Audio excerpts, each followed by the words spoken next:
grabar. Buenas tardes a todos, ¿cómo están? Espero que se encuentren bien. Después de haberles dado algunas noticias acerca de las prácticas, hoy vamos a ver a Norma Filidoro. A ver qué nos dice Norma Filidoro. Recuerden ustedes que estamos transitando la unidad 2 de prevención, diagnóstico y tratamiento psicopedagógico, en donde en esta unidad 2 hacemos hincapié en todos estos grandes autores que de alguna manera nos han proporcionado teoría psicopedagógica. Entonces, vimos creo que la última clase fue sobre Schlemenson, estuvimos viendo a Alicia Fernández, a Sara Paín, a Jorge Vizca, después retomaremos algunos de estos autores en función de lo que nos cuentan más que nada de tratamiento, de cómo no cómo hacer el tratamiento, sino cuestiones fundamentales a tener en cuenta a la hora de hacer un tratamiento psicopedagógico, y ahora nos vamos a meter con Filidoro. Toda esta parte teórica, que yo les pido que vayan leyendo, porque ahí ya tienen bastante material para yo sé que mucho es material que ustedes ya le dieron en la carrera, que lo conocen, que saben de qué se trata, pero bueno, a la hora de llevarlo a una cuestión más práctica, parecería que algunos conceptos no se tienen del todo apropiados. Así vamos a hablar con corrección.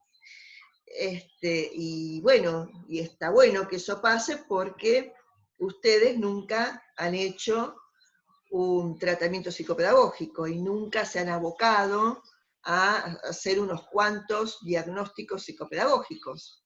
Creo que de hecho no hicieron nunca un diagnóstico psicopedagógico. Es así como está hecho el diseño, ¿sí? Pero bueno, vamos a empezar con esta clase.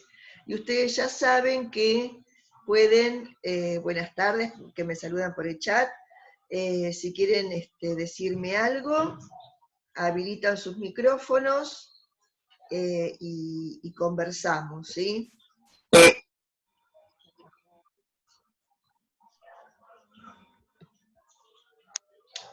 Bien. ¿Por qué te portás mal? Allá vamos. Ahí está. ¿Quién me dice? Lara, gracias por hacerme acordar. Bien, vamos a empezar. Tienen varios materiales, creo, de Filidoro, ¿sí?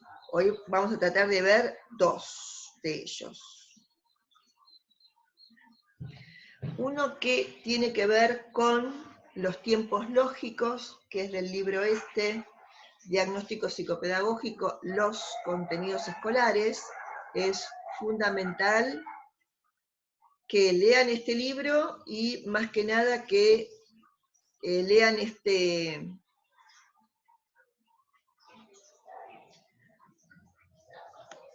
después hablamos de laboral.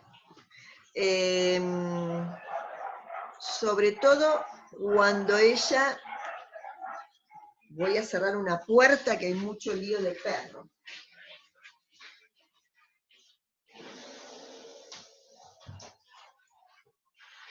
Filidoro lo que me dice es que en este diagnóstico psicopedagógico hay determinados tiempos lógicos, ¿sí? Consigna de laboral, la consigna de laboral.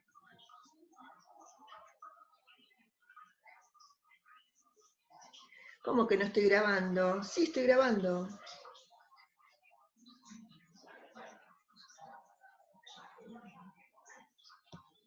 Bien. Entonces, en estas cuestiones del diagnóstico y de los tiempos lógicos, se trata de hacer una lectura, más que lectura, yo diría interpretación, acerca de la respuesta de los niños, ¿sí? Dice, es el marco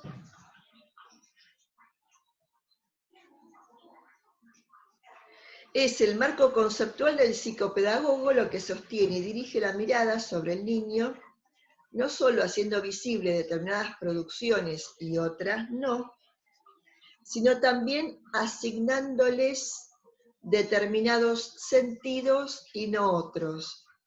¿Sí? Entonces, fíjense ustedes en qué consiste el diagnóstico psicopedagógico para Norma Filidoro, ¿sí? Es dirigir la mirada, va a ser a través de nuestro marco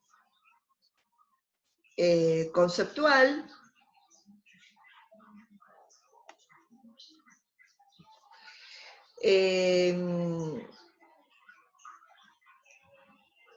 no solo haciendo visible determinadas producciones y otras no, sino asignándole determinados sentidos y otros no. Es decir, que el sentido que nosotros asignemos a determinadas producciones, respuestas de los niños, tiene que ver con nuestro marco teórico. Y algo que estuvimos hablando, ahí ya no me acuerdo si con ustedes o con Tercerito, que tiene que ver con la posición nuestra a nivel teórica, a nivel ética y a nivel ideológica. Nos va a decir que el instrumento de indagación no es neutro, sino el efecto de un posicionamiento que es lógica y éticamente primero, ¿sí? Entonces, es este cuestionamiento que hacemos sobre las técnicas, concretamente técnicas psicométricas y proyectivas, qué lugar le damos a estas técnicas, de qué manera las interpretamos en función de lo que le pasa en particular, no, en singular a este niño, y eso por supuesto va a tener un efecto sobre él. Y nos va a hablar de estos tiempos lógicos que son el observable, la inferencia, y que termina en una configuración. Por eso siempre ella va a decir que el diagnóstico es una configuración. ¿Sí? Bien. ¿Y esto por qué lo dice? ¿Por qué un observable es una construcción? Porque no es lo mismo preguntarse por el perfil neurocognitivo de un niño que preguntarse por su posición frente al conocimiento. ¿Se dan cuenta de esta diferencia? Es un observable, ¿sí? Es algo que me llama la atención esto, pero esto no va a ser lo mismo, ¿sí? Puede llegar a ser lo mismo, sí, es lo mismo, el perfil neurocognitivo y la posición frente al conocimiento es lo mismo, pero éticamente, ideológicamente y conceptualmente no es lo mismo. ¿Comprendez-vous, mijito? Bien, vamos con los momentos de reflexión en este diagnóstico. El observable. Bueno, ¿qué puede ser un observable? Eso que aparece ahí. Son modalidades peculiares que presentan cuando un chico escribe, cuando un chico lee, cuando un chico hace matemática. Es un observable determinadas cuestiones que dicen los padres, que dicen los maestros, que hacen, ¿sí? Bien. Entonces, el observable es esto. Los problemas en la lectura, otra vez como el caso anterior. O los modos singulares en que la subjetividad del niño queda implicada en el proceso de aprendizaje. ¿Se dan cuenta que son dos cuestiones diferentes que aluden a lo mismo? ¿Sí? Yo digo, este chico tiene problemas de lectura, ¿sí? Entonces, después, cuando yo hago este diagnóstico, que es una configuración, ¿sí? No es lo mismo partir de una demanda en donde presenta dificultades de aprendizaje en la lectura, que pensar que este chico tiene una modalidad singular, ¿sí? Que lo hace aprender de determinada manera la lectura y la escritura, ¿sí? Un observable puede ser el lugar que los padres dan a la lectura o el modo singular en el que el problema de este hijo tiene en la lectura, ¿sí? Es diferente. Otro observable es la representación que la escuela tiene del proceso de aprendizaje de la lectura de este niño, o lo que la escuela conceptualiza como saber leer. Entonces, es diferente. Cuando nosotros vamos haciendo un diagnóstico psicopedagógico, vamos haciendo esto, recortamos observables, ¿sí? A veces, lo que son observables para ustedes no es un observable para otras personas, ¿sí? Pero más o menos, cuando vamos teniendo determinada agilidad en estas cuestiones de la interpretación y de las lecturas diagnósticas, vamos acordando en algunas cuestiones que esto me llama la atención, esto es un observable, esto yo lo tengo que mirar de otra manera, ¿sí? Esto me interpela, van a decir. Entonces ahí dice, los observables no son datos, ¿sí? El niño lector es un observable. ¿Por qué es un observable? Porque yo digo, este niño es lector. Entonces, ¿qué conceptualización tengo yo de los niños lectores? ¿Sí? ¿Son los que leen siempre el mismo cuentito y medio que se lo saben de memoria? ¿O es un chico que le encanta meterse en una librería y buscar y curiosear y preguntar sobre cuentos que aparecen en la góndola? ¿Sí? Bien. Seguimos con observables. Los observables constituyen siempre una interpretación de los datos. Ser un buen lector era lo que les dije recién. No es un dato, sino una interpretación desde un determinado sistema conceptual. Es un observable. Ahí dice, otro ejemplo, la escuela dice, de primero a tercer grado no tuvo problemas en la lectura, sino que los problemas aparecieron en cuarto cuando tuvo que interpretar textos. Entonces, ¿cuál es la conceptualización de lectura que sostiene esta escuela? ¿Sí? Porque si de primero a tercero no tuvo, y cuando tiene que interpretar textos ahí aparece, ¿cómo es posible que la interpretación de textos no aparezca desde el inicio del aprendizaje de la lectura? ¿Sí? Ahí tiene que aparecer. La palabra pato tiene que estar vinculada a una significación, a un cuento, a una imagen, dentro de una historia, ¿sí? Bien, acá dice, participamos en la construcción de observables en función de nuestras conceptualizaciones, de nuestros conocimientos y de nuestras referencias clínicas y teóricas. ¿Sí? En función de esto, en la medida que ustedes lean y traten de interpretar y vean casos, etcétera, etcétera, van a ir construyendo estos, ya ustedes construyen observables, ¿sí? Pero lo que uno espera es que estos observables, como nosotros sabemos que van a tener esta forma de mirar, van a tener un efecto sobre nuestro pacientito, lo que esperamos es que estos observables sean lo más cercano a la recuperación por el placer por aprender de este niñito. Bueno, el diagnóstico no se funda en datos objetivos. Ah, sí, pero el Bender me dijo que había una falla, ¿cómo era que se llamaba el Bender? Que te decía que tiene una falla neurocognitiva, no, orgánica, ¿sí? Sí, no, el Bender, indicadores orgánicos. Me arrojó toda una serie de indicadores orgánicos, por lo tanto lo voy a derivar a neurología infantil, ¿sí? Bien. Esto es una posición, ¿sí? Yo me apoyo en este marco teórico que me brinda el Bender. Ahora, si yo pregunto cuál es el marco teórico que sustenta el Bender, a veces ni siquiera lo saben, pero bueno, hay psicopedagogas que dicen, no, acá en el Bender apareció compromiso orgánico, ¿sí? Compromiso emocional, lo derivo al psicólogo. Gracias, Natalia. Tal cual. Entonces,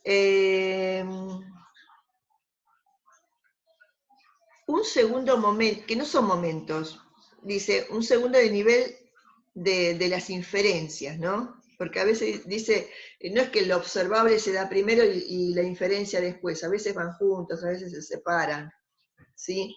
Pero es como uno empieza como a carburar, a amasar este diagnóstico. Acá llega un chiquito que no le va tan bien en la escuela, es así, es lo que nos llega. Bueno, ejemplo de Pedro con problemas en la construcción de significaciones a partir del texto escrito. Es un observable. Comenzó a hablar tardíamente. Es otro observable. Sus relatos verbales son confusos. Es otro observable. Puedo inferir, sí, que estos problemas derivan de problemas tempranos en el desarrollo de las funciones del lenguaje. Entonces acá ustedes ven cómo los observables se van articulando hasta que yo me pueda apoyar en una inferencia. Bueno, sigue con el caso de Pedro, ¿no? Que los Perdón, papás... profe, ¿cuántos años tiene Pedro o en qué grado está? No me acuerdo, es un caso que ella relata. Ah, listo, listo, Ponele que perdón. sea de segundo grado. Entonces, Gracias. siguiendo con esto, dice que los papás son paraguayos, que hablan en guaraní, pero a Pedro siempre le hablaron en español. Entonces ella dice, infiero que el español produce un corte en la historia familiar. Ella sigue analizando, sigue viendo observables, ¿sí? No es que se detiene y dice, el problema de este chiquito está en los problemas tempranos, en el desarrollo de las funciones del lenguaje. No, ella sigue avanzando sobre esto. A su vez, la escuela deriva a los padres a fonoaudiología, porque la escuela conceptualiza la lectura como sonorización de la lengua escrita. Este es otro observable. Bueno, y lean el caso, porque, claro, estos padres después estaban muy preocupados porque la escuela los deriva a fonoaudiología, los deriva a una psicopedagoga, deriva, poniendo todo el tiempo en un lugar de fracaso escolar, al niño, a ellos mismos, y bueno, toda una sensación bastante difícil de ir pensando como papás. Bueno, y el tercer nivel que habla de las configuraciones. Yo voy en estas entrevistas y por ahí hora de juego y en alguna otra técnica que me parezca interesante implementar, voy trabajando sobre estos observables y estas inferencias hasta que llega un momento en que puedo armar una configuración, ¿no? La configuración es eso, son, digamos, todas las articulaciones posibles y lo más coherente que yo pueda hacer con respecto a observables e inferencias. Eso es la configuración. Entonces, el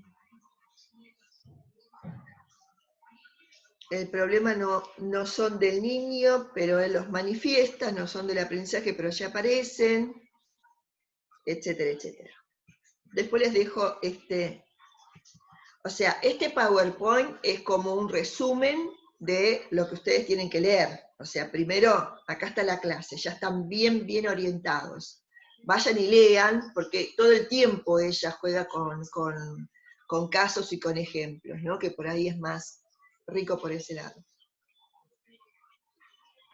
Bueno, dice, el problema que se recorta se encuentra condicionado por la trama. Si yo recorto este problema, por eso a veces yo me enojo tanto porque trabajan todo el tiempo sobre viñetas, ¿sí? Y yo vengo de una época en donde se trabajaba sobre estudios de caso, ¿sí? Estudios de caso, decime, ¿cómo empezó el diagnóstico? ¿Cómo se configuró? ¿Cómo fue el tratamiento a lo largo del tiempo? Contame todo eso, ¿sí? ¿Qué se imagina que los estudios de caso eran terriblemente largos, pero que nos daban como cierto panorama y pantallazo de lo que podía llegar a suceder, a pasar, a ser o no ser en esto? Ahora trabajamos sobre viñetas, ahora trabajamos sobre recortes, ¿no? Parecería que ahí se mete ¿cómo es?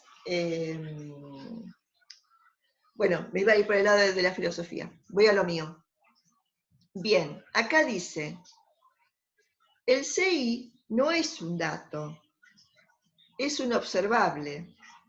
¿Por qué? Porque si nosotros lo tomamos como un dato puro, ¿sí? Este chico tiene un CI de, ¿cuánto era? ¿Bajo? ¿75? 70, un CI bajo, ¿sí? El CI, este chico tiene problemas de inteligencia, por eso tiene problemas de aprendizaje, porque tiene un CI bajo, ¿sí? Ahora, yo lo puedo transformar en un observable, ¿sí? En tanto lo estoy ubicando en una trama. En tanto, yo ya hice mis observables de lo que fueron la entrevista con los padres, hora de juego, ¿sí? Entonces ahí, no, para mí no es un dato puro, es un observable. Ahora, si hay una psicopedagoga que lo toma como dato puro, ¿sí? Ahí juega ya su posicionamiento teórico, ético y fundamentalmente ideológico, porque si ustedes ahora, después de semejante recorrido de 4 o 5 años en la carrera, me dicen que un chico es inteligente porque tiene un CI de 90, ¿es lo normal? ¿Es 90 lo normal? Es algo ideológico totalmente. Allá ustedes. Hicimos todo lo que pudimos.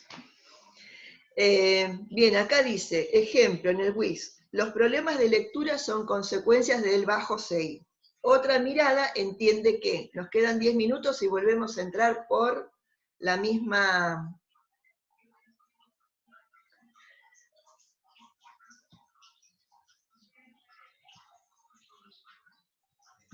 Entramos por el mismo enlace.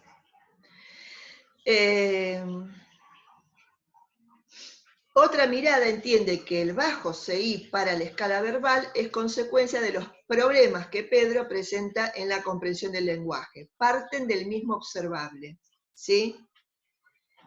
Con los mismos observables establezco relaciones diferentes.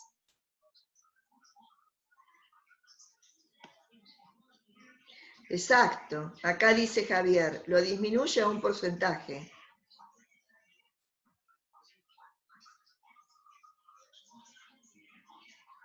Y acá me dice algo muy interesante Adriana, dice, es un instrumento más, no define un diagnóstico, y Natalia dice, el dato lo sentencia a un diagnóstico. Exacto, bien.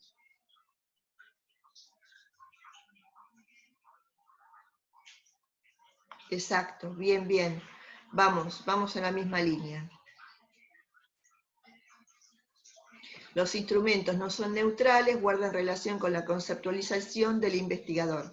En este caso nosotros somos los investigadores. El diagnóstico psicopedagógico es un proceso de investigación que construye procesos novedosos acerca de lo singular.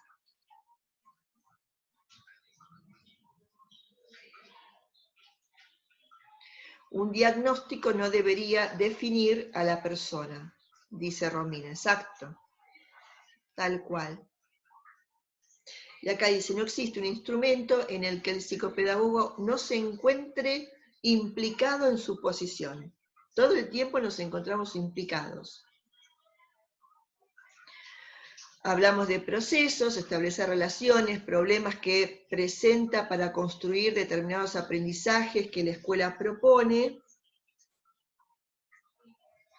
en la que empiezan a entramarse su constitución subjetiva, estructura biológica, desarrollo del lenguaje, de la psicomotricidad, cómo es ubicado como alumno, estructura familiar, lugar del conocimiento. Sobre todas estas dimensiones ustedes tienen que saber.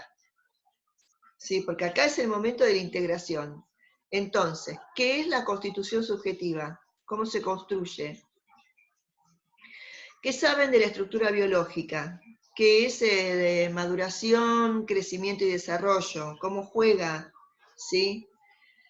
¿Cómo se desarrolla el lenguaje? La psicomotricidad, la ubicación de él como alumno, qué problemáticas tiene la escuela, históricamente que venimos arrastrando en la escuela, cómo es el vínculo entre el docente y el alumno, la estructura familiar, hay que saber de familia, hay que saber de conocimiento, qué es conocimiento, cómo se construye el conocimiento, qué autores respaldan esto para nosotros, ¿sí? Todas esas cosas van a ser decisiones de ustedes, ¿sí? Si en lugar del conocimiento se apoya en una teoría conductual, ¿sí? Voy a obrar en consecuencia. Entonces, mis intervenciones van a tener un determinado efecto sobre este chiquito, ¿sí? Sobre esta familia, sobre esta escuela, sobre esta maestra.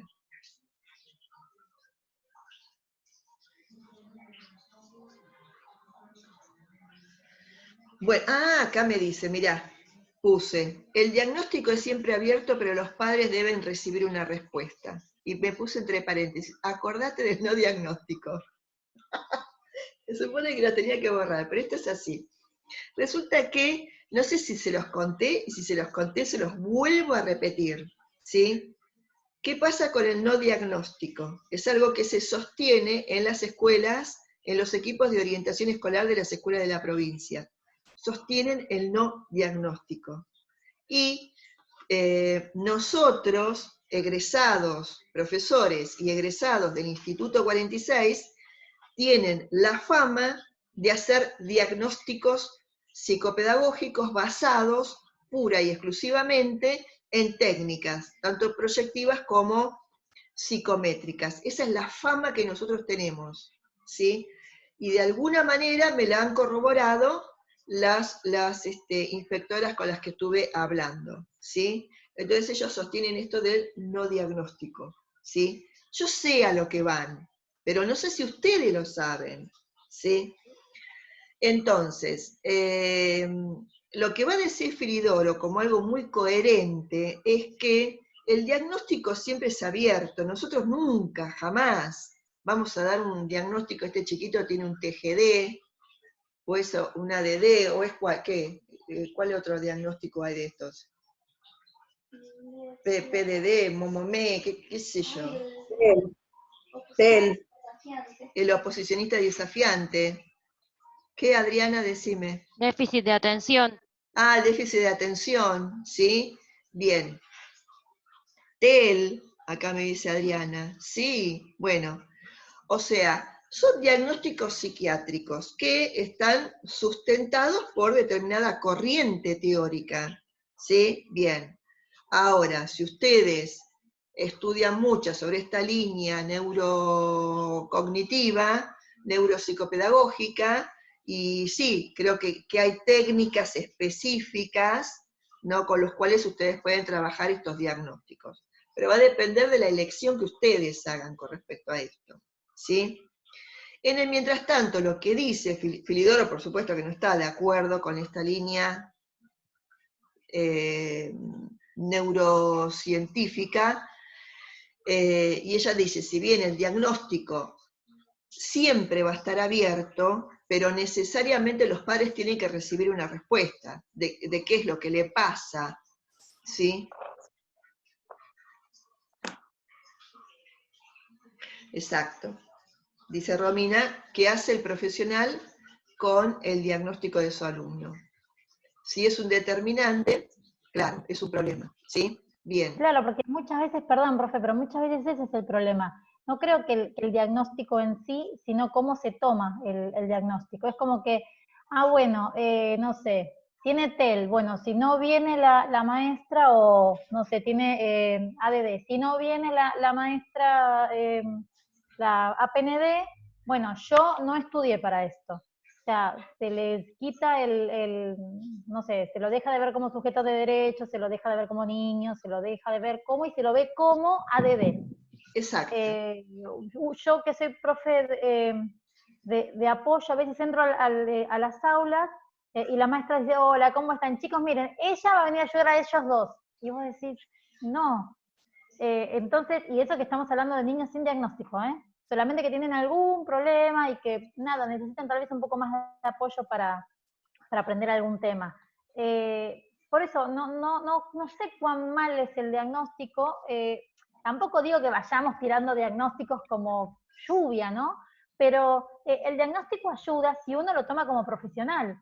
Yo como seño, si sé que tengo un niño que, no sé, tiene TGD, sé que lo primero que voy a hacer, que es lo que tiende a hacer toda seño de primer grado, que es abrazar a los nenes, hola, buen día, sé que no lo tengo que hacer y que me tengo que acercar de otra manera para respetar las necesidades del niño. Ahora, si yo uso irresponsablemente e ilegalmente esto para decir, ah, bueno, este no es mío, es de la de especial y no sé qué hace en común. Eso ya es otra historia, no creo que el diagnóstico en sí sea el problema, sino el uso que se hace del diagnóstico. Exacto. Eso por un lado, y por otro, que ella va a decir que volvemos a la significación de trama. ¿Sí? Se encuentra condicionado por la trama. O sea, no es un diagnóstico TEL, es un chiquito que tiene TEL, ¿no? Bueno, ¿y qué pasa con la escuela? ¿Cómo lo toma? Como recién nos estaba contando Romina, ¿sí? ¿Qué pasa con su maestra integradora, con su maestra, con su familia? ¿De qué manera intervienen en esta trama? Sí, ahí está la cuestión. Bien. La frase, bueno, muy bien. Duntoglich, los diagnósticos se escriben con lápiz. Y bueno, y algo, vieron que hablamos en cualquier momento se corta, volvemos a entrar por el mismo enlace. Hablamos de temas que se nos van a ir sumando como sueltitos, bueno, una es ella, ¿no? ¿Qué pasa con la medicalización y patologización